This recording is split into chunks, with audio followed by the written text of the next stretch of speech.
택배로 온 신용카드를 받았습니다. 그 순간 지옥문이 열렸습니다. 이건 실화입니다. 시청자분들께 꼭 공유해주세요. 이 영상이 누군가의 노후를 지킬 수 있습니다. 지금 좋아요와 구독 한번 눌러주시면 더 많은 분들께 퍼질 수 있습니다. 꼭 부탁드립니다. 제 이름은 정종선입니다. 올해 58이고요. 부산 해운대구에서 아내와 둘이 살고 있습니다. 아들은 서울에서 직장 생활을 하고 있죠. 저는 중소기업에서 35년 근무하다가 2년 전에 명예퇴직을 했습니다. 퇴직금과 적금으로 모은 돈이 있어서 당분간은 괜찮다고 생각했어요. 아내와 함께 소소한 행복을 누리며 살고 있었습니다. 그날도 평범한 화요일이었습니다. 오전에 동네 카페에서 아내와 커피 한 잔 마시고 오후에는 집에서 독서를 하고 있었어요. 그런데 오후 3시쯤 현관 초인종이 울렸습니다. 택배 왔습니다. 문을 열어보니 택배 기사님이 얇은 봉투 하나를 건네주더라고요. 받는 사람은 제 이름, 정종선이 정확하게 적혀 있었습니다. 보내는 곳을 보니 오호카드 고객센터라고 되어 있었어요. 이상하네. 저는 카드를 신청한 적이 없었습니다. 이미 쓰고 있는 신용카드 2장이면 충분했거든요. 혹시 아내가 신청했나 싶어서 물어봤지만 아내도 모른다고 하더라고요. 봉투를 뜯어보니 정말 신용카드가 들어 있었습니다. 제 이름이 정확하게 새겨져 있고 카드 번호도 찍혀 있었어요. 함께 들어있던 안내문에는 고객님의 신용카드가 정상 발급되었습니다라고 적혀 있었습니다. 이상하다. 분명히 신청한 적이 없는데. 그때였습니다. 휴대폰에 문자가 하나 왔어요. 외부 발신 고객님의 오호카드가 정상 발급되었습니다. 문의사항은 1588-로 연락 바랍니다. 심장이 철렁했습니다. 분명히 신청한 적이 없는 카드인데 제 이름으로 발급되어 집까지 배송된 거잖아요. 뭔가 잘못된 게 분명했습니다. 여보, 이거 뭔가 이상해. 카드 회사에 전화해봐야겠어. 저는 망설임 없이 문자에 적힌 번호로 전화를 걸었습니다. 안녕하세요. 오호카드 고객센터입니다. 상대방은 정중하고 차분한 목소리로 말했어요. 안녕하세요. 방금 카드가 배송되었는데 저는 신청한 적이 없어서 확인하려고 전화드렸습니다. 성함과 주민등록번호 뒷자리 말씀해 주시겠어요? 저는 별다른 의심 없이 정보를 알려줬습니다. 확인되었습니다. 고객님, 죄송하지만 심각한 문제가 발생했습니다. 고객님 명의로 불법 카드 발급이 확인되었고 이미 금융감독원에 신고된 상태입니다. 네? 불법 카드 발급이요? 네, 맞습니다. 고객님은 피해자시고요. 지금 즉시 조치를 취하지 않으면 더 큰 피해가 발생할 수 있습니다. 잠시만 기다려주세요. 담당 부서로 연결해드리겠습니다. 잠깐의 대기음 후에 다른 목소리가 들렸습니다. 안녕하세요. 금융감독원 금융사기 대응팀 김수진 조사관입니다. 목소리가 한층 더 진지해졌습니다. 제 심장은 더욱 빠르게 뛰기 시작했어요. 고객님, 지금 상황이 매우 심각합니다. 고객님 명의로 발급된 카드가 이미 범죄에 악용되고 있는 상황이고 추가 피해를 막기 위해 긴급 조치가 필요합니다. 저는 정말 아무것도 신청한 적이 없는데요. 네, 알고 있습니다. 고객님은 완전한 피해자세요. 하지만 지금 고객님 앞에 있는 그 카드는 범죄자들이 고객님 명의를 도용해서 만든 불법 카드입니다. 즉시 회수해야 합니다. 온몸이 굳어지는 느낌이었습니다. 불법 카드라니. 제 명의가 도용되었다니. 그럼 어떻게 해야 하나요?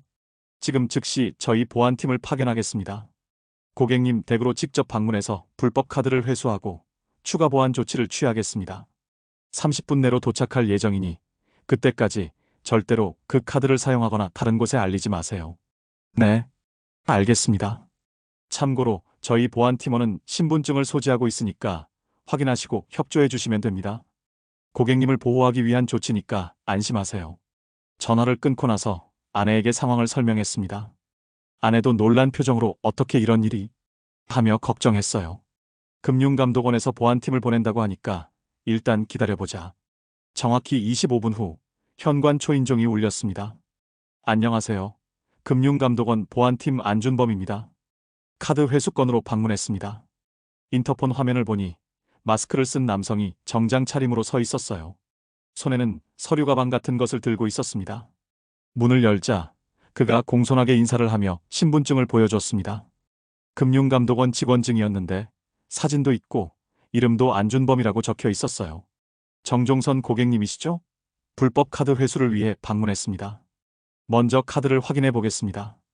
저는 아무 의심 없이 받았던 카드 봉투를 건네줬습니다. 그는 카드를 꺼내보더니 고개를 끄덕였어요. 맞습니다. 이게 바로 범죄 조직이 고객님 명의로 불법 제작한 카드입니다. 다행히 아직 사용되지 않았네요. 정말 다행이네요. 하지만 고객님, 아직 안심하기는 이릅니다. 이미 고객님 개인정보가 유출된 상태라서 추가 보안 조치가 필요합니다. 고객님께서 사용하시는 스마트폰의 보안 점검이 필요합니다. 혹시 최근에 이상한 문자나 링크를 클릭하신 적 있으세요? 글쎄요. 기억이 잘. 괜찮습니다. 일단 확인해 보겠습니다. 잠시 휴대폰을 빌려주시겠어요? 저는 별다른 의심 없이 휴대폰을 건네줬습니다. 그는 뭔가를 조작하더니 다시 돌려줬어요. 보안 앱을 설치했습니다. 이 앱을 통해서 혹시 해킹 시도가 있었는지 실시간으로 모니터링할 수 있습니다. 아, 그렇군요. 감사합니다. 그리고 한 가지 더 중요한 게 있습니다. 고객님 계좌도 보안 점검이 필요해요.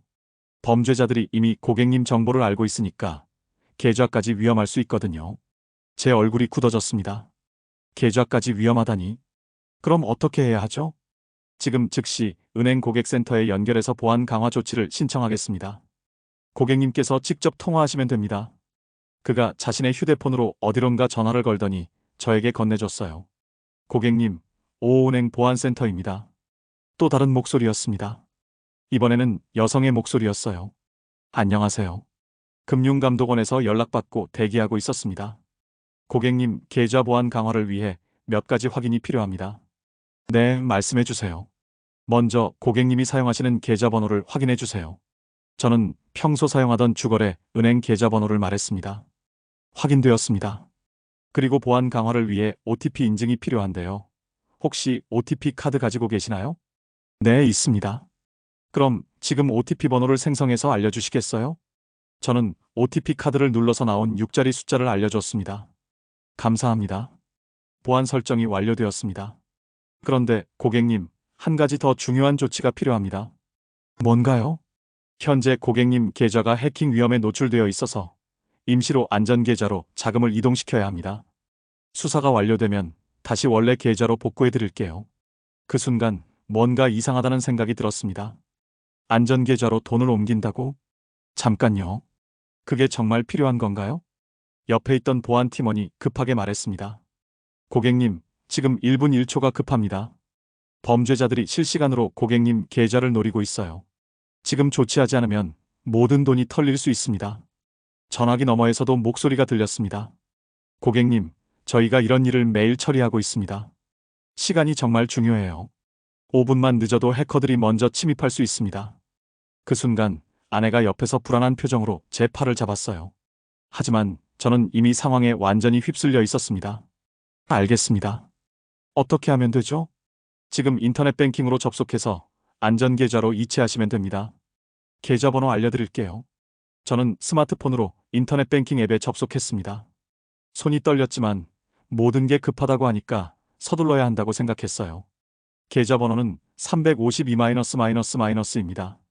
저는 시키는 대로 이체 화면에 계좌번호를 입력했습니다. 금액은 얼마로 할까요? 안전을 위해서는 전액을 이동시키는 게 좋겠습니다. 혹시 잔액이 얼마인지 확인해 주세요. 제 통장에는 퇴직금과 적금을 모은 돈 4,800만 원이 들어 있었습니다. 평생 모은 돈이었어요. 4,800만 원 정도 있습니다. 네, 그럼 전액 이체해 주세요. 수사 완료 후 24시간 내에 다시 돌려드립니다. 저는 떨리는 손으로 4,800만 원을 입력했습니다. 그리고 이체 버튼을 눌렀어요. 이체가 완료되었습니다. 화면에 그 문구가 떴을 때 저는 안도의 한숨을 쉬었습니다. 이제 안전하겠구나 싶었어요. 수고하셨습니다. 고객님, 자금이 안전하게 보호되었습니다. 보안팀원 안준범 씨가 만족스러운 표정으로 고개를 끄덕였어요. 이제 24시간 내에 수사가 완료되면 원래 계좌로 모든 돈이 복구됩니다. 그때까지는 절대로 다른 곳에 이 사실을 알리지 마세요. 수사에 방해가 될 수 있거든요. 네, 알겠습니다. 그리고 혹시 추가 연락이 필요하면 아까 설치한 보안 앱으로 연락드리겠습니다. 수고하셨습니다. 안준범 씨가 인사를 하고 돌아간 후 저와 아내는 거실에 앉아 한숨을 돌렸습니다. 여보, 정말 다행이었네요. 만약 조금 늦었으면 큰일 날 뻔했어요. 그러게 말이야. 그런데 24시간이면 내일 저녁쯤에는 돈이 돌아오겠네. 그날 밤은 마음이 조금 불안했지만 그래도 전문가들이 처리해준다고 하니까 안심이 되었어요. 아내와 함께 평소처럼 저녁을 먹고 TV를 보며 시간을 보냈습니다. 다음 날 아침, 저는 평소보다 일찍 잠에서 깼어요. 궁금해서 인터넷 뱅킹 앱을 켜봤습니다. 계좌 잔액은 여전히 0원이었죠. 아직 24시간이 안 됐으니까 당연하다고 생각했어요. 오후가 되자 조금씩 불안해지기 시작했습니다. 혹시나 해서 은행에 전화를 걸어봤어요. 안녕하세요, 오은행입니다. 안녕하세요. 어제 보안 문제로 안전계좌에 돈을 이체했는데 언제쯤 원래 계좌로 돌아오는지 궁금해서요. 죄송하지만 무슨 말씀이신지. 안전계좌라는 게 저희 은행에는 없는 서비스인데요. 그 순간 혈관이 얼어붙는 느낌이었습니다. 네, 그럼 어제 금융감독원에서 고객님, 혹시 보이스피싱 피해를 당하신 건 아닌가요?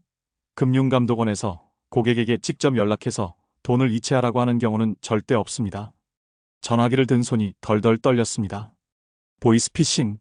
그 말이 머릿속에서 계속 맴돌았어요. 그럼 제가 보낸 돈은 일단 가까운 경찰서에 신고하시고 저희 은행으로도 오셔서 거래 내역을 확인해 보세요. 전화를 끊고 주저앉았습니다. 아내가 놀라서 달려왔어요. 여보, 왜 그래요? 무슨 일이에요? 여보, 우리가 당한 것 같아. 뭘 당했다고요? 보이스피싱. 어제 온 사람들이 가짜였어. 아내의 얼굴이 하얗게 변했습니다. 뭐라고요? 그럼 우리 돈이? 저는 대답할 수가 없었습니다. 4,800만 원. 평생 모은 돈이 하루아침에 사라진 거였어요. 그날 오후, 저희는 경찰서로 향했습니다. 다리가 후들후들 떨려서 제대로 걷기도 힘들었어요. 아내는 계속 울먹이며 제 팔을 붙잡고 있었습니다. 신고하려고 왔습니다. 보이스피싱 당했어요. 경찰관이 저희를 바라보더니 한숨을 쉬었어요. 요즘 정말 많아요. 어떤 수법이었나요? 저는 어제 있었던 일을 처음부터 끝까지 설명했습니다. 카드 배송부터 시작해서 금융감독원 연락, 보안팀 방문, 안전계좌 이체까지 모든 과정을 말했어요. 아, 이게 요즘 신종 수법이에요. 실제로 카드를 발급해서 보내고 그걸 회수하러 직접 방문까지 하는 거죠. 피해자 입장에서는 의심할 여지가 거의 없어요. 그럼 제 돈은 돌려받을 수 있나요? 경찰관의 표정이 어두워졌습니다. 솔직히 말씀드리면 매우 어렵습니다. 고객님께서 직접 이체를 하신 거라서 법적으로는 본인이 송금한 것으로 기록되거든요. 하지만 속아서 한 거잖아요. 맞습니다. 하지만 입증이 쉽지 않아요. 그리고 범인들은 이미 돈을 빼서 해외로 빼돌렸을 가능성이 높습니다. 그 말을 듣는 순간 세상이 무너지는 것 같았습니다. 평생 성실하게 일해서 모은 돈이 하루아침에 사라졌는데 돌려받을 가능성도 거의 없다니. 수사는 하실 거죠? 당연히 수사는 진행하겠습니다. 하지만 이런 조직들은 대부분 대포폰을 쓰고 가짜 신분증도 정교하게 만들어서 검거율이 높지 않은 게 현실입니다. 피해 신고서를 작성하고 경찰서를 나오는 길 아내가 처음으로 말을 했어요. 여보, 우리 이제 어떻게 살아? 저는 대답할 말이 없었습니다. 퇴직금과 적금을 모두 합쳐서 4,800만 원이었는데 그게 저희 노후 자금의 전부였거든요. 그날 밤부터 잠이 오지 않았습니다. 눈을 감으면 어제 일이 계속 되풀이되어 떠올랐어요. 왜 그때 의심하지 못했을까? 왜 그렇게 쉽게 믿었을까? 후회가 밀려왔지만 이미 돌이킬 수 없었습니다. 며칠 후 은행에서 연락이 왔어요. 고객님, 이체하신 계좌가 이미 해지된 상태입니다. 그리고 해당 계좌의 명의자도 실존하지 않는 인물로 확인됩니다. 그럼 정말 완전히 사라진 건가요? 금융감독원과 경찰에서 수사 중이지만 현재로서는 회수 가능성이 희박합니다. 전화를 끊고 아내와 마주 앉았습니다. 둘 다 말이 없었어요. 뭘 어떻게 해야 할지 막막했습니다. 그날부터 현실이 저희를 짓눌러 오기 시작했습니다. 4,800만 원이 사라진 건 단순히 숫자가 아니었어요. 그건 저희의 모든 것이었습니다. 일주일 후 첫 번째 타격이 왔습니다. 관리비 고지서였어요. 매달 35만 원씩 나가는 관리비를 낼 돈이 없었습니다. 제 통장에는 겨우 12만 원만 남아 있었거든요. 여보, 이제 정말 어떻게 하지? 아내가 고지서를 들고 떨리는 목소리로 물었어요. 저도 답이 없었습니다. 일단 아들한테 연락해야겠어. 서울에 있는 아들에게 전화를 걸었습니다. 어떻게 설명해야 할지 며칠 동안 고민했지만 결국 숨길 수 없었어요. 아들아, 아빠가 할 말이 있어. 네, 아버지. 무슨 일이세요? 그게 아빠가 사기를 당했어. 보이스피싱이라는 걸. 전화 너머로 긴 침묵이 흘렀습니다. 얼마나요? 4,800만 원. 우리가 가진 돈 거의 다. 아들의 한숨 소리가 들렸어요. 아버지, 어떻게 그런 일이? 미안하다. 정말 미안해. 그날 아들이 급하게 부산으로 내려왔습니다. 얼굴이 창백했어요. 아버지, 어머니, 정확히 무슨 일이었는지 다시 한번 말씀해 주세요.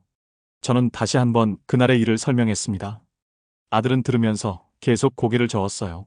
아버지, 요즘 뉴스에서 그렇게 보이스피싱 조심하라고 하는데 나도 알고 있었어.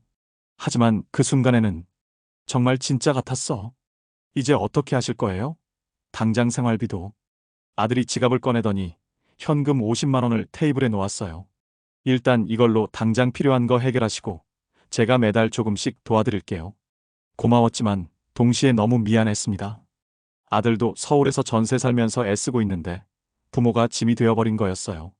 그 다음 주부터 진짜 생활고가 시작됐습니다. 마트에 가서도 가격표를 보며 계산기를 두드려야 했어요. 예전에는 그냥 필요한 거 담았는데 이제는 계란 한 판 사는 것도 고민이 되었습니다. 10일 행사 중인 걸로만 사자. 아내가 장바구니에 라면을 담으며 말했어요. 그 말을 들으니 가슴이 아팠습니다. 결혼한 지 30년 동안 이런 적은 한 번도 없었거든요. 2달 후에는 더 큰 문제가 생겼습니다. 전기요금과 가스요금이 밀리기 시작한 거예요. 아들이 보내주는 돈으로는 관리비와 식비를 겨우 해결할 수 있었는데 공과금까지는 여유가 없었습니다. 고객님, 전기요금 2개월 연체로 내일 공급이 중단됩니다. 그 문자를 받았을 때 정말 막막했어요. 11월 중순이었는데 전기가 끊기면 난방도 안 되는 거잖아요. 여보, 어떻게 하지? 아들한테 다시 연락해야겠어. 하지만 이미 매달 50만 원씩 받고 있는데 또 손을 벌리기가 너무 어려웠습니다. 결국 저는 일자리를 찾기 시작했습니다. 58세에 새로 구직 활동을 하는 게 쉬운 일은 아니었어요. 하지만 선택의 여지가 없었습니다. 첫 번째로 간 곳은 동네 편의점이었어요. 죄송한데 나이가 좀... 사장님이 난처한 표정으로 말했습니다. 58세라고 하니까 다들 같은 반응이었어요. 그 다음엔 아파트 경비 일자리를 알아봤습니다. 야간 근무 가능하세요? 네, 가능합니다. 그럼 한번 해보시죠. 월급은 180만 원이고 사교대로 돌아가는 거예요. 180만 원. 예전 회사 월급의 절반도 안 되는 돈이었지만 그때는 그것만으로도 감사했어요. 야간 경비 일을 시작하고 나서 생활이 조금씩 나아지는 것 같았습니다. 그런데 문제는 제 몸이었어요. 밤새 일하고 낮에 자는 생활이 체력적으로 너무 힘들었습니다. 여보, 얼굴이 너무 안 좋아 보여요. 아내가 걱정스럽게 말했어요. 거울을 보니 정말 늙어 보였어요. 3개월 만에 10살은 더 늙은 것 같았습니다. 그런데 더 큰 문제는 겨울이 되면서 발생했어요. 야간 경비실이 너무 추운 거예요. 난방비를 아끼려고 온도를 낮게 해놔서 밤새 추위에 떨어야 했습니다. 어느 날 새벽 경비실에서 잠깐 졸았다가 감기에 걸렸어요. 그냥 감기인 줄 알았는데 계속 기침이 나오고 열이 나더라고요. 병원에 가봐야겠어. 하지만 병원비가 걱정됐습니다. 요즘은 감기 몸살로 병원 가도 5만 원은 나오거든요. 결국 약국에서 감기약만 사서 버텼는데 2주가 지나도 낫지 않았어요. 기침 때문에 밤에 잠도 제대로 못 자고 아내도 걱정이 되어서 잠을 설쳤습니다. 여보, 제발 병원 가요. 돈은 나중에 생각하고. 결국 병원에 갔더니 폐렴 초기 증상이라고 하더라고요. 입원까지는 아니지만 약값과 치료비로 25만 원이 나왔습니다. 그 25만 원이 그때는 정말 큰 돈이었어요. 그달 식비를 줄여야 했고 아내랑 저는 하루에 2끼만 먹기로 했습니다. 괜찮아. 나이 들면 적게 먹는 게 건강에 좋다고 하잖아. 아내가 웃으며 말했지만 그 웃음이 너무 억지스러워 보였어요. 3개월째 경비 일을 하고 있을 때 또 다른 시련이 왔습니다. 아파트에서 경비원을 줄이기로 한 거예요. 죄송합니다. 관리비 절약 때문에 경비원을 2명으로 줄이기로 했어요. 그럼 저는 어떻게 되는 건가요? 이번 달까지만 근무하시면 됩니다. 일자리를 잃게 된 거였어요. 그나마 있던 180만 원 수입도 사라지는 거였습니다. 집에 돌아와서 아내에게 말했을 때 아내는 아무 말 없이 제 손을 꽉 잡았어요. 여보, 우리 정말 어떻게 되는 거야? 그때 처음으로 절망이라는 게 뭔지 알 것 같았습니다. 돈이 없다는 건 단순히 불편한 게 아니라 인간의 존엄성까지 무너뜨리는 거였어요. 그날 밤, 저는 침대에 누워서 천장을 바라보며 생각했습니다. 내가 뭘 잘못했을까? 평생 성실하게 살았는데 왜 이런 일을 당해야 하는 걸까? 옆에서 자는 아내의 숨소리를 들으며 이 사람까지 이렇게 고생시키는 제 자신이 너무 미웠습니다. 외부 창문으로 들어오는 가로등 불빛을 보며 다짐했어요. 뭐든 해야겠다고. 자존심 같은 건 이제 중요하지 않다고. 아내와 저 둘이라도 버텨야 한다고. 다음 날부터 저는 더 적극적으로 일자리를 찾기 시작했습니다. 배달, 청소, 주차 관리까지. 나이가 많아도 할 수 있는 일이라면 뭐든지 해보려고 했어요. 하지만 그 과정에서 가장 힘든 건 일자리를 찾는 것 자체가 아니라 사람들의 시선이었습니다. 아파트 경비 일을 그만둔 후 처음 간 곳은 동네 마트였어요. 아르바이트생 모집 공고를 보고 갔는데 면접관이 저를 위아래로 훑어보더니 이렇게 말했습니다. 아저씨, 나이가. 여기는 젊은 사람들이 주로 일하는 곳이라서요. 그 말투에서 묘한 무시가 느껴졌어요.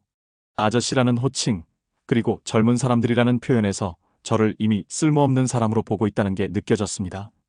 집 근처 식당에서도 마찬가지였어요. 설거지나 청소일 있으면 하고 싶습니다. 사장님이 저를 쳐다보더니 옆에 있던 직원과 뭔가 수군거렸어요. 그리고는 이렇게 말했습니다. 여기는 좀 바쁜 곳이라서 젊은 분들이 와야. 또 그 말이었어요. 젊은 분들. 제가 58세라는 것만으로도 이미 경쟁에서 밀려나는 거였습니다. 더 충격적인 건 동네에서 만나는 사람들의 반응이었어요. 예전에는 정종선 씨, 요즘 어떻게 지내세요? 라고 인사를 나누던 이웃들이 제가 일자리를 찾고 다닌다는 소문이 나자 분위기가 달라졌습니다.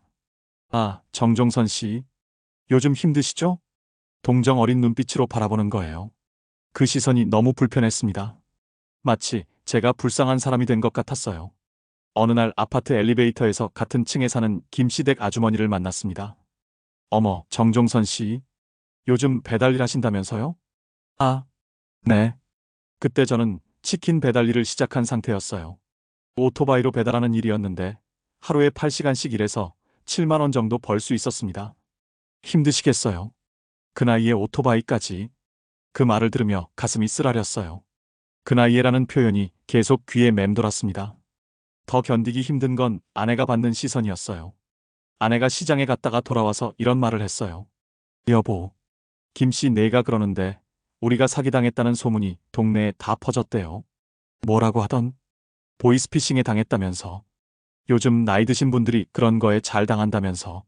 그 말을 듣는 순간 얼굴이 화끈거렸습니다. 동네 사람들이 저희를 바보 취급하고 있다는 생각이 들었어요. 가장 충격적이었던 건 아들 친구 어머니를 우연히 만났을 때였어요. 마트에서 치킨을 배달하러 갔는데 그분이 저를 알아보는 거예요. 정종선 씨 아니세요? 민수 아버지. 민수는 제 아들과 고등학교 동창이었어요. 저는 당황해서 인사를 했습니다. 아, 안녕하세요. 지금 배달 일 하세요?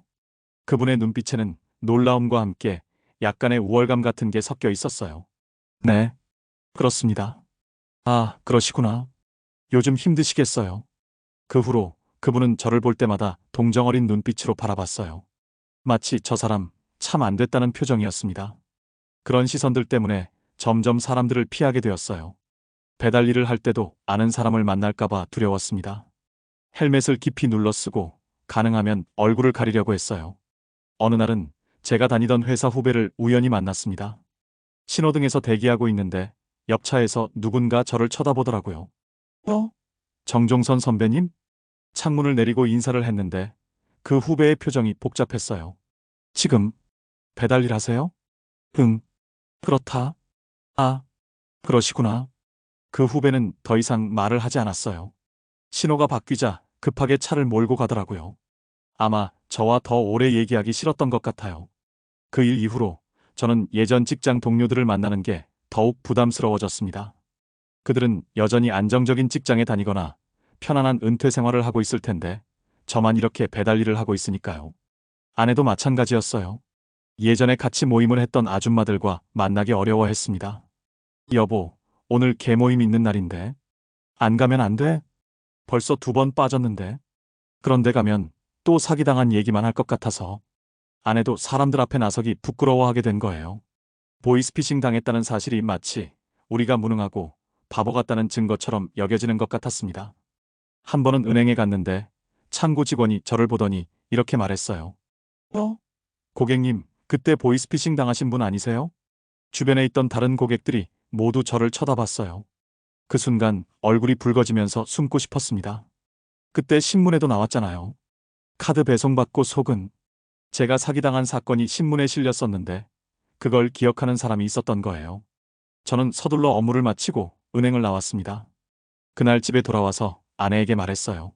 여보, 우리가 이 동네에서 계속 살아도 될까? 왜 갑자기 그런 말을? 사람들이 다 아는 것 같아. 우리가 사기당했다는 걸. 그리고 지금 우리가 어떻게 사는지도. 아내도 같은 생각이었나 봐요. 한참 동안 말이 없더니 이렇게 말했습니다. 그래도 여기가 우리가 30년 동안 살던 곳인데. 하지만 이제는 나갈 때마다 눈치가 보여. 정말 그랬어요. 동네를 걸을 때마다 사람들이 저를 보며 수군거리는 것 같았습니다. 저 사람 사기당한 사람이야. 요즘 배달일 한다던데. 참 안 됐어. 이런 말들이 들리는 것 같았어요. 가장 힘들었던 건 제 자신도 모르게 위축되어 가고 있다는 거였어요. 예전에는 당당하게 살았는데 이제는 사람들과 눈을 마주치는 것도 어려워졌습니다. 배달 일을 할 때도 음식을 전달하면서 주문하신 분이 저를 쳐다볼 때마다 이 사람도 나를 불쌍하게 생각하는 건 아닐까 하는 생각이 들었어요. 58세의 배달까지. 그런 말을 직접 들은 적은 없지만 사람들의 표정에서 그런 마음을 읽을 수 있었습니다. 그렇게 6개월이 지났을 때 저는 완전히 다른 사람이 되어 있었어요. 예전의 자신감도 밝은 모습도 모두 사라졌습니다. 아내와 저는 점점 말수가 줄어들었고 집안 분위기도 무겁기만 했어요. 그런데 어느 날 뜻밖의 만남이 저에게 작은 변화를 가져다 주었습니다. 배달을 하던 중에 신호등에서 대기하고 있는데 옆에서 다른 배달 오토바이가 섰어요. 헬멧을 벗은 그분을 보니 저보다 더 연세가 많아 보였습니다. 아마 60대 후반 정도? 아저씨, 오늘 날씨 좋네요. 그분이 먼저 말을 걸었어요. 네, 그러네요. 아저씨도 배달 일 하세요? 저는 3년째 하고 있어요. 3년이나요? 네, 처음엔 정말 힘들었는데 이제는 적응됐어요. 나이 들어서 할 수 있는 일이 많지 않잖아요. 그분의 목소리에는 체념이 아니라 담담함이 있었어요. 그런데 요즘 젊은 친구들이 친절해요. 처음엔 무시당할까봐 걱정했는데 의외로 고마워하는 사람들이 많더라고요. 신호가 바뀌어서 헤어졌지만 그분의 말이 계속 머릿속에 맴돌았습니다. 나이 들어서 할 수 있는 일이 많지 않다는 말이 위로가 되었어요. 저만 이런 상황이 아니구나 싶었습니다. 그 다음 주 배달 일을 하다가 또 다른 경험을 했어요. 아파트에 치킨을 배달하러 갔는데 문을 연 분이 20대 여성이었어요. 고생하셨어요. 이렇게 추운 날에. 그분이 따뜻한 물 한 컵을 내밀었어요. 아니에요, 괜찮습니다. 아버지 연세만 하신 분이 이런 일 하시는 거 보면 마음이 아파요. 정말 고생 많으세요. 그 말에는 동정이 아니라 진심 어린 존경이 담겨 있었어요. 처음으로 제가 하는 일에 대해 고마워하는 사람을 만난 거였습니다. 집에 돌아와서 아내에게 그 얘기를 했어요. 여보, 오늘 배달 갔는데 젊은 분이 따뜻한 물도 주고 고생한다고 하더라고. 정말요? 그런 분도 있구나. 아내의 얼굴에 오랜만에 작은 미소가 떠올랐어요. 그 일을 계기로 조금씩 생각이 바뀌기 시작했습니다. 모든 사람이 저를 불쌍하게 보는 건 아니구나. 제가 하는 일을 고마워하는 사람들도 있구나.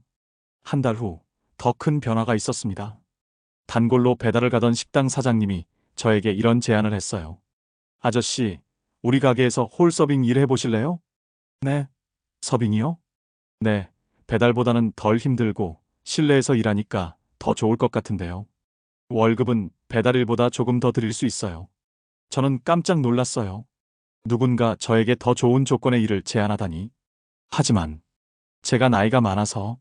아저씨, 나이는 중요하지 않아요. 성실하게 일하시는 모습 봤거든요. 손님들한테도 정중하게 응대하시고. 그 말을 들었을 때 가슴이 뜨거워졌어요. 누군가 저를 인정해주는 거였습니다. 서빙 일을 시작하고 나서 많은 것이 달라졌습니다. 실내에서 일하니까 날씨에 상관없이 편했고 손님들과 직접 만나면서 긍정적인 에너지도 받았어요. 특히 기억에 남는 건 어느 날 어르신 한 분이 저에게 하신 말씀이었어요. 총각, 일하시는 모습이 참 보기 좋습니다. 감사합니다. 나이가 어떻게 되세요? 58세입니다. 아, 저랑 비슷하네요. 저도 60인데 아직도 일하고 있어요. 나이는 숫자일 뿐이에요. 건강하게 일할 수 있다는 게 얼마나 감사한 일인지. 그 어르신의 말씀이 정말 와닿았어요. 나이는 정말 숫자일 뿐이구나.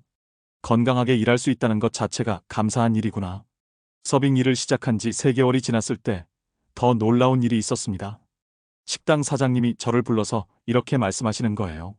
정종선 씨, 매니저 일 해보실 생각 있으세요? 매니저요? 네. 가게 운영도 도와주시고 직원들 관리도 해주시고 물론 월급도 더 올려드릴게요. 저는 꿈을 꾸는 것 같았어요.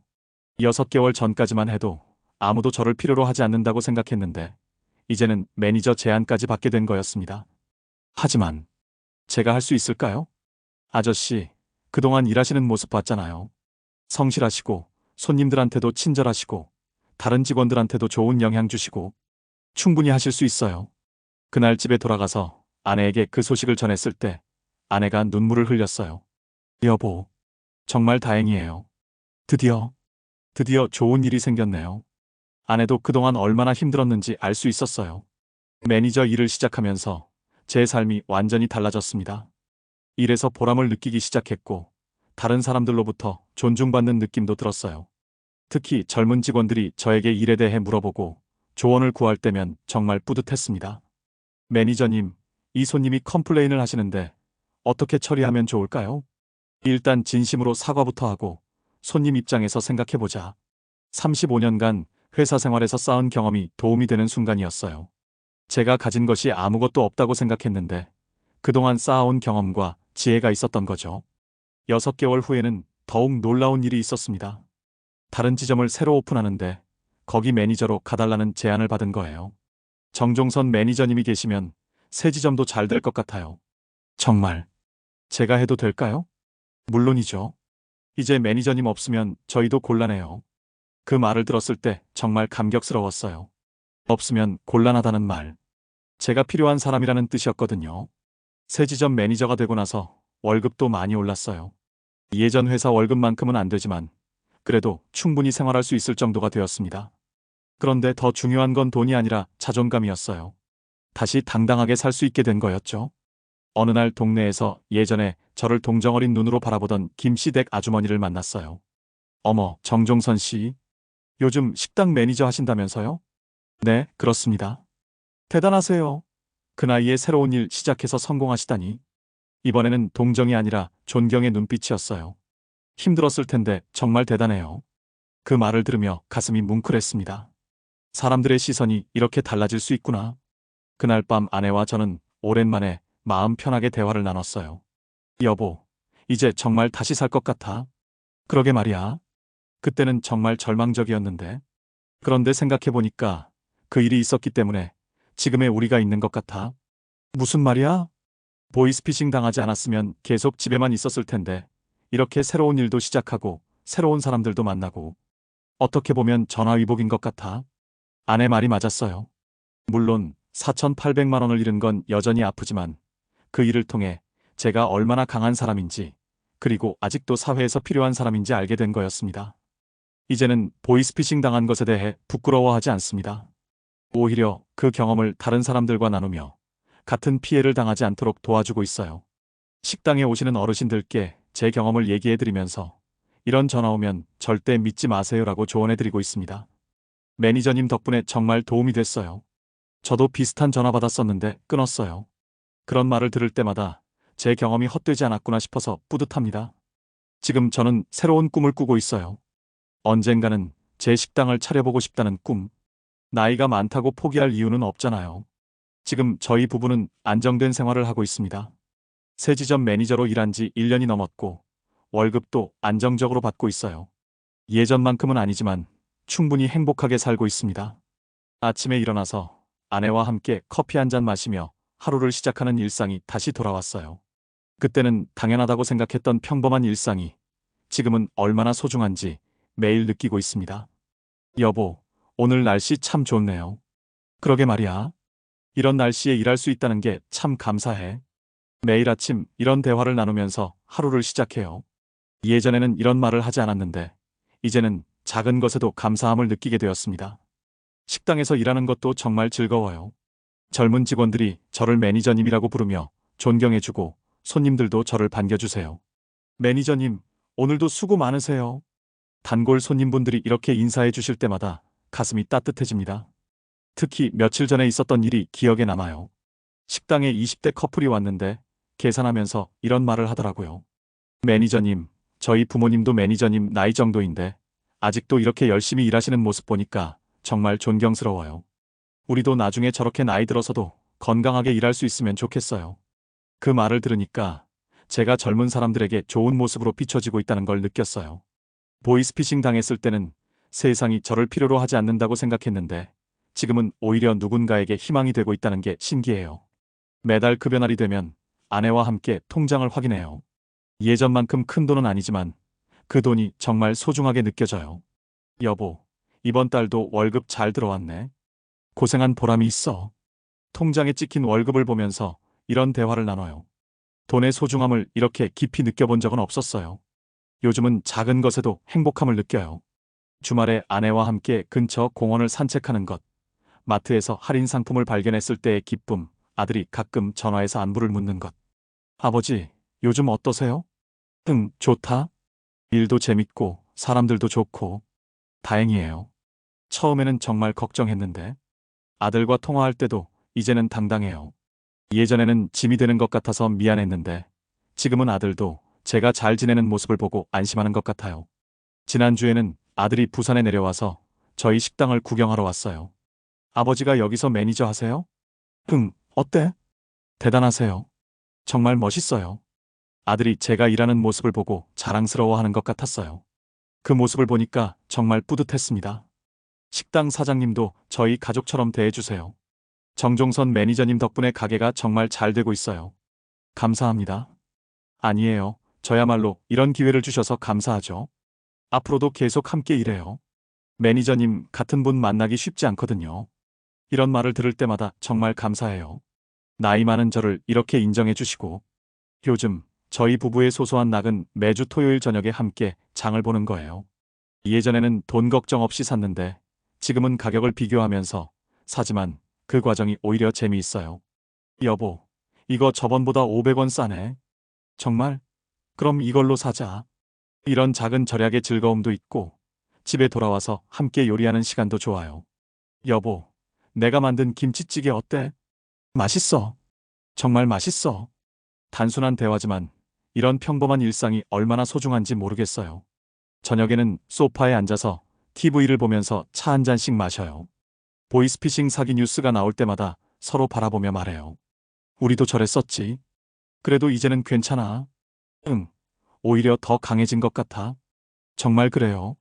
그 일을 겪고 나서 저희 부부가 더 단단해진 것 같아요. 어떤 어려움이 와도 함께 이겨낼 수 있다는 자신감이 생길어요. 가끔 동네에서 아는 분들을 만나면 이제는 당당하게 인사할 수 있어요. 정종선 씨, 요즘 정말 잘 지내시네요. 네, 감사합니다. 식당 매니저 하신다면서요? 대단해요. 열심히 하고 있습니다. 사람들의 시선도 완전히 달라졌어요. 예전에는 불쌍하게 봤다면 지금은 존경의 시선으로 바라봐요. 무엇보다 감사한 건 건강하게 일할 수 있다는 거예요. 나이는 58세지만 아직 충분히 일할 수 있고 사회에 기여할 수 있어요. 매니저님, 몸 건강하시네요. 감사합니다. 건강해야 일할 수 있으니까요. 건강의 소중함도 새삼 느끼고 있어요. 지금 이 순간 저는 정말 행복합니다. 4,800만 원을 잃었던 그때는 세상이 끝난 것 같았는데 지금 돌이켜보니 그 일이 저에게 더 소중한 것들을 알려줬어요. 돈보다 소중한 건 건강이고 가족이고 일할 수 있다는 것 자체였어요. 매일 아침 눈을 뜰 때마다 생각해요. 오늘도 일할 수 있어서 감사하다. 아내가 옆에 있어서 감사하다. 건강해서 감사하다. 이런 작은 감사함들이 모여서 지금의 행복을 만들어가고 있어요. 보이스피싱으로 돈을 잃었지만 그 대신 더 큰 것을 얻었습니다. 진짜 중요한 게 뭔지 깨달았고 작은 것에도 감사할 줄 아는 마음을 갖게 되었어요. 그리고 무엇보다 나이는 정말 숫자일 뿐이라는 걸 깨달았습니다. 마음만 먹으면 몇 살이 되어도 새로운 시작을 할 수 있어요. 지금 이 영상을 보고 계신 분들에게도 전하고 싶어요. 어떤 어려움이 와도 포기하지 마세요. 분명히 다시 일어날 수 있습니다. 저희처럼요. 시청자 여러분께 이 영상이 한 분이라도 보이스피싱 피해를 예방하는데 도움이 되었으면 합니다. 좋아요와 구독을 눌러주시면 더 많은 분들께 경각심을 전할 수 있습니다. 여러분의 부모님, 가족들과 꼭 공유해주세요.